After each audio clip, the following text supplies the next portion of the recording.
Okay, so welcome to the lesson on the endocrine system. So, quick overview. When we're talking about the endocrine system, we are talking about our hormone system, the production and the secretion of hormones, and then the action that those hormones have on the body. Our endocrine system is primarily there to respond to external and internal changes in environment. So environment changes that the body is experiencing internally, for example, changes in blood sugar levels, but also responding to changes in the external environment. So imagine you're about to be attacked by a robber. We're going to have a bit of a hormone change in order for us to be able to respond to that. So the endocrine system relates to hormone system of your body, the production, the release, the secretion, and the action of those hormones. And those hormones are responding to external and internal changes in environment. So we talked last week about the nervous system, or last lesson about the nervous system, and we talked about this gland in the brain called the hypothalamus, and that was really important because that hypothalamus linked the nervous system and the endocrine system. So nervous and endocrine systems work very closely together because the nervous system will pick up on a lot of information that needs responding to. And it's that gland, the hypothalamus, that links those two systems together. And we'll talk about the hypothalamus in more detail. So hormones, what are they? I want you to think about them as chemical messengers. And those chemical messengers affect changes in the body.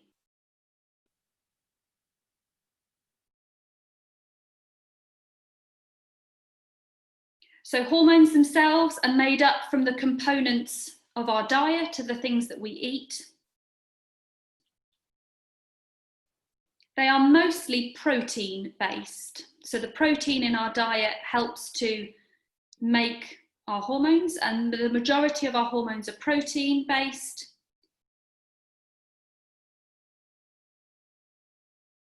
But then we have a set of hormones that are fat-based, so they're made from the fats in our diet, and those hormones are referred to as steroids.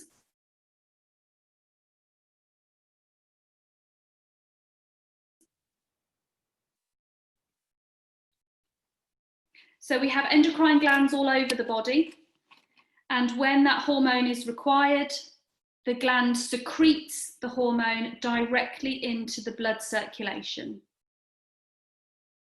So chemical messenger is secreted from the gland into the bloodstream,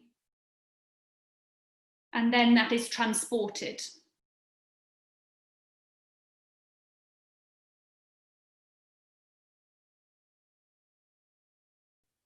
Really clever in that within our body we have target cells, and so that hormone or chemical messenger is picked up by the target cells of the system that needs to create a change, and that body system is then able to respond in whichever way it needs to.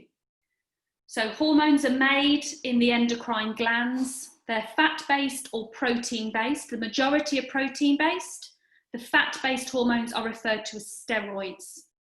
They are secreted directly into the bloodstream for transportation, and they work their way round the blood circulation until they find the target cell. And that target cell will be at the body system that needs to respond to whatever information has been gathered. And then that response occurs, and whatever the body needs to do happens. And then the next situation occurs, so a new hormone or another hormone is secreted. So that secretion is controlled in 3 different ways. There'll be 3 different methods or things that prompt the secretion of hormones. So the first one is that hypothalamus. So the hypothalamus is a gland of its own, and it produces a hormone called releasing hormone.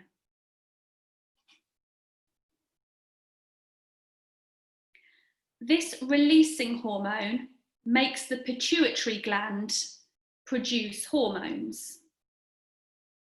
So in the brain, we have the pituitary gland. We call the pituitary gland the master gland because not only does it produce hormones that affect changes in the body, it also produces hormones that make other glands produce hormones. So it produces its own hormones, but then it produces hormones that will affect changes in other glands. So it will instigate the other gland to start working. Not all of them, a lot work by themselves, but when you look at that sheet that I gave you with all those arrows, you'll see that there'll be some hormones that affect changes in other glands. So first way that that's controlled, hypothalamus releases releasing hormone or produces releasing hormone, and that makes the pituitary gland produce hormones. So the pituitary gland has been instructed by the hypothalamus. Remember, we call the pituitary gland the master gland. A second way that hormone is controlled, or the release of hormones is controlled, is through our nervous system.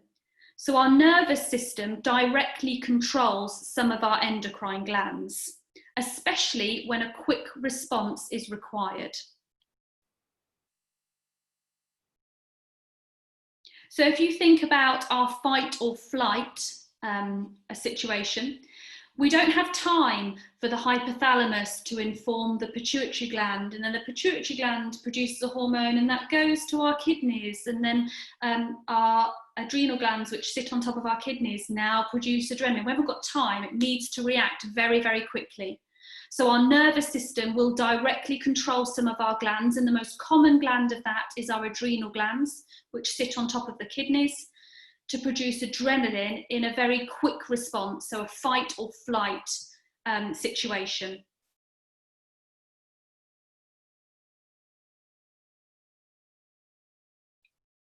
And then lastly, our internal environment, the body's internal environment will control the action of some glands. So for example, if our blood sugar levels are particularly high or particularly low, the brain will be alerted and it will send a message to the pancreas. We've got glands in the pancreas called the islets of Langerhans to produce either insulin or glucagon to balance blood sugar levels. So our internal environment will also control when those hormones are released.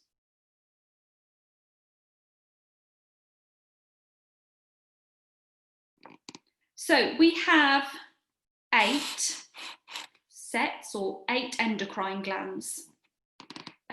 We've got the pituitary gland, remember we call that the master gland that's in the brain. And we have the pineal gland, which is also in the brain, sort of in the centre between the 2 hemispheres. We've got our thyroid gland, which sits in our neck, closer to the front, just around the trachea. And then at the 4 corners of your thyroid gland, we've got our parathyroid gland. So they sit at the 4 corners of your thyroid gland. Just behind the sternum, we've got the thymus gland. And at the top of the kidneys, we've got the adrenal glands. In the pancreas, we've got the islets of Langerhans, which is a cluster of glands inside the pancreas. And then in males, we've got the testes, which are on the outside of the body. And on females, we have the ovaries, which are on the inside of the body, 2 of each. So the pituitary gland will control body functions and it controls other glands. So lots of things going on at the pituitary gland. It will produce hormones that will affect changes directly in the body, but it will also produce hormones to direct another gland. So that hormone will travel to another gland and that hormone will tell that gland to produce its hormone. It's a long-winded way round, but that's why we call the pituitary gland the master gland. It controls itself and other glands. The pineal gland, that's also in the brain, is very much to do with regulating cycles in the body. So your waking and sleeping cycles, your menstrual cycle, and just general body rhythms. So understanding why we get hungry at a certain time, it's all those body rhythms that your pineal gland is responsible for. So it produces a hormone, melatonin, which prepares the body for sleep. You'll see that on your list of all the different hormones. Your thyroid gland, so the one in your neck, is responsible for metabolism.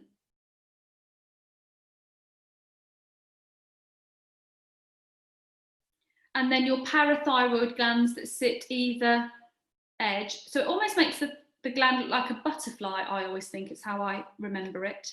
So your parathyroid glands are responsible for maintaining calcium and phosphorus levels in the body.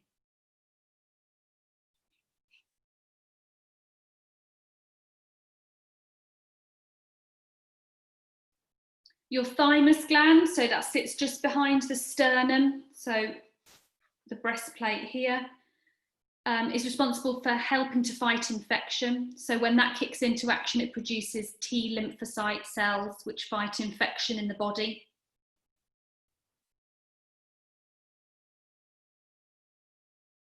And then we've got our adrenal glands on top of the kidneys. So they produce both steroids, those fat-based hormones, and normal hormones. So the normal hormones that the adrenal glands produce are adrenaline and noradrenaline.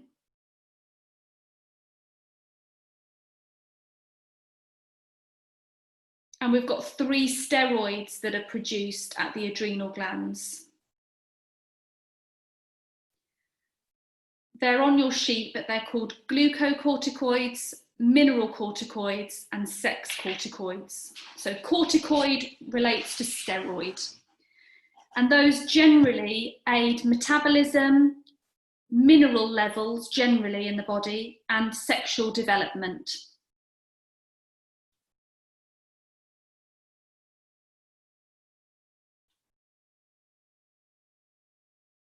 In the pancreas, we've got the islets of Langerhans. They are responsible for balancing blood sugar levels, so releasing hormones to release sugar if the blood sugar levels get low, or to get rid of sugar if or balance it if the sugar levels get too high.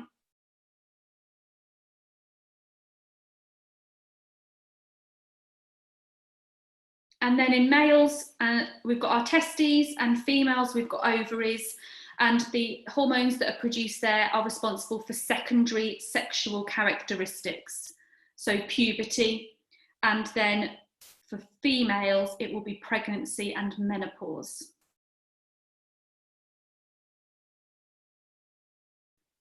So on the sheet that you've got, it's very detailed about what hormone is produced where. But it's good just to have a general overview of what each of the glands generally do in the body, rather than having to learn every specific hormone, but you've got that information on your handout. So just to overview then endocrine system. So endocrine system is responsible for hormone production. So hormones are produced using the diet that we eat, the protein and the fat. So most of our hormones are protein-based, but then we have a type of hormone called a steroid, which is a fat-based. These hormones are made in the endocrine glands, of which we have 8 lots in the body. And when required, they are released directly into the blood circulation for transportation. As they transport round the body, they are met by a target cell, or they're looking for that target cell. And that target cell will be positioned at the body system that needs to initiate change. So the hormone circulating in the blood, it finds the target cell and informs the target cell that a change needs to occur in that body system. Remember, these hormones are chemical messengers. They're sending a message to respond to a change. So 3 ways in which that can happen. The hypothalamus can tell the pituitary gland to produce hormones, to affect its own self, to produce its own hormones, or to affect other hormones. So remember, the hypothalamus releases that releasing hormone, and that then instructs the pituitary gland to either produce a hormone to affect a change or to produce a hormone to affect another endocrine gland. That's why we call the pituitary gland the master gland. Second way that hormones are controlled. So the nervous system can directly control some of our glands, particularly when a quick response is required. So think about your fight or flight, and then think about that adrenaline production. It's required instantly.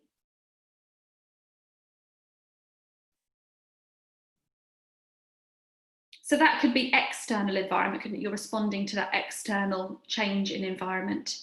And then we've got changes in the internal environment. So our brain will be alerted if our blood sugar level falls too low or becomes too high, and that will then inform the islets of Langerhans in the pancreas to produce the relevant hormone to lower or increase the blood sugar levels, to balance those out.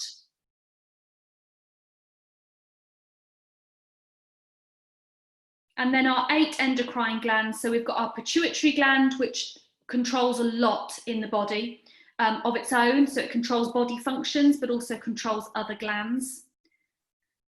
We've got the pineal gland, which regulates cycles. Thyroid, which is responsible for regulating metabolism. And the parathyroid glands, which regulate calcium and phosphorus levels in the body. Thymus gland for fighting infection. Adrenal gland produces adrenaline and noradrenaline in response to stressful situations, but also produces those steroids, glucocorticoids, mineral corticoids, and sex corticoids, which aid metabolism, mineral levels in the body, and sexual development. We've got the islets of Langerhans in the pancreas. They're responsible for blood sugar level balancing. And then we've got the ovaries in females and the testes in males, which are responsible for secondary sexual characteristics. Remember, responsible for pregnancy and menopause in females. So, as always, how does this affect our treatment or our treatments? So, general balancing. So as we relax the client, as we help the blood circulation, as we let the body just function better, that is going to in turn allow the endocrine system to function better. So it's going to have a balancing, general, helpful response from the client having treatments. But let's have a little think about that hormone, probably the one that you heard of out of all of those the most, which is the adrenaline. Perhaps not heard of noradrenaline quite so much. So in response to stressful situations, our body will produce adrenaline. Now, adrenaline is great. And as we've talked about in other lessons, stress is very useful to us. We need a certain amount of stress to give us a purpose and to give us a need to set an alarm or get up at a certain time.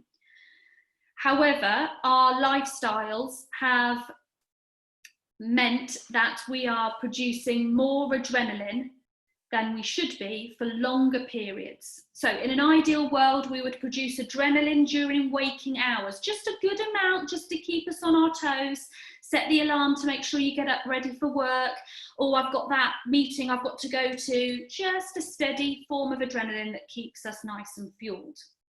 And then we finish work for the day, and while we're producing adrenaline, our body some of our body functions can't happen quite as easily because adrenaline makes us ready to work. So it feeds our muscles with blood, our eyes are alert, our brain is alert. Things like digestion, breathing, perhaps take a little bit of a back seat because our blood can't be everywhere at once.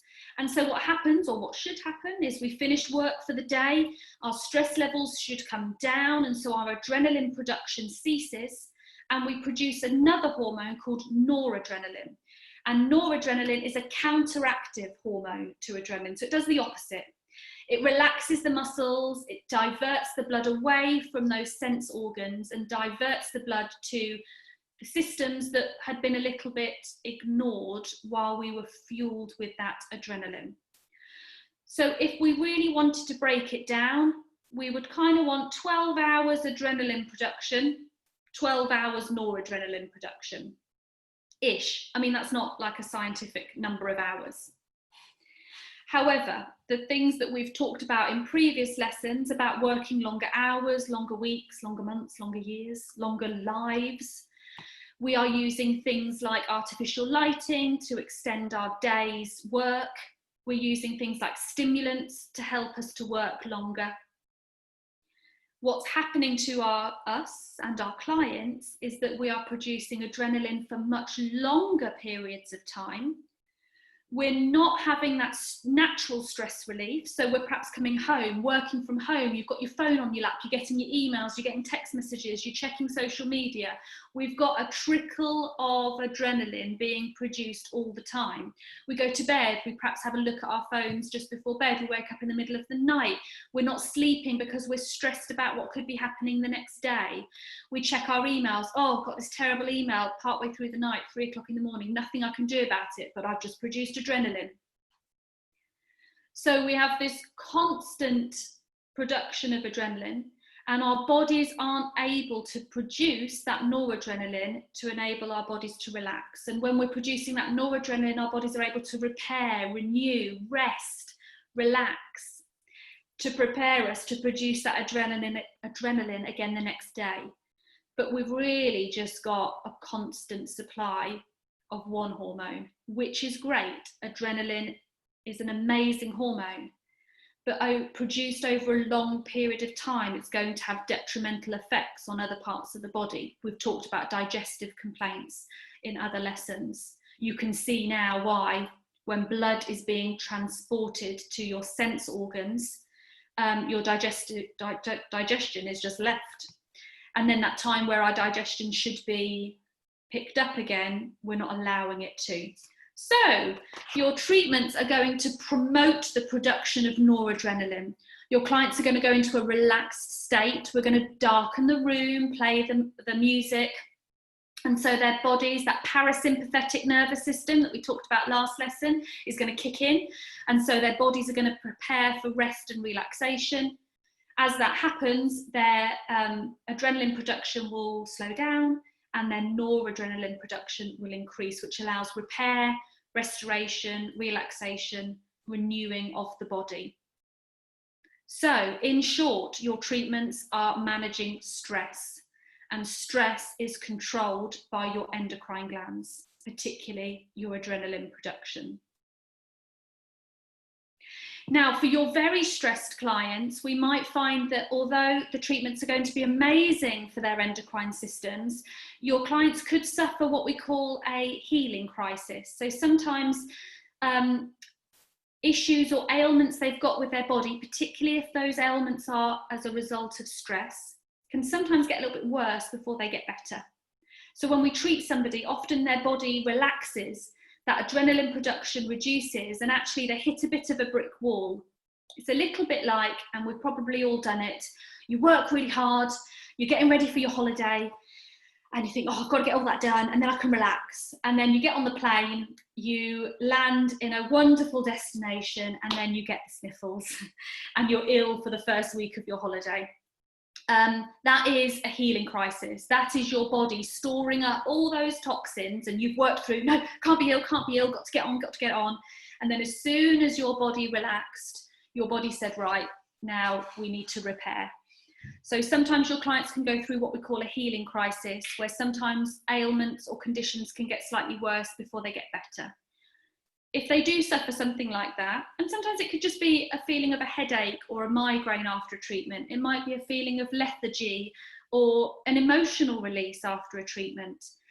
It can put clients off from having treatments. They perhaps don't want to go down that route. They want to stay functional and really productive, but there's only so long we can do that for.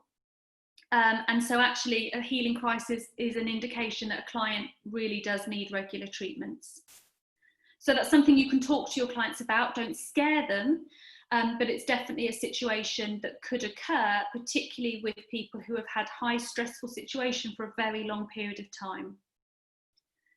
So our treatments will just generally help to balance their hormones. Think about hormone fluctuations, particularly in women's cycles. It could help with hormone fluctuations. Think about predominantly stress. That's what you're going to be looking at with your clients, is treating the effects of stress. So we don't necessarily think that digestion is to do with stress, but ultimately most conditions that your client is exhibiting will probably link all the way back to stress. So we're going to help to treat that directly, but then just be aware that your clients could feel a little bit worse before they feel better. So we call those contractions. When they're severe, we might refer to them as a healing crisis, and it's just the body trying to heal itself. So huge system that your treatments can have a really big impact on. A lot of things that you'll deal with will relate to hormone fluctuations or imbalances. So you can have a really amazing effect of your treatments treating that, which will then have a knock-on effect on lots of other systems as well.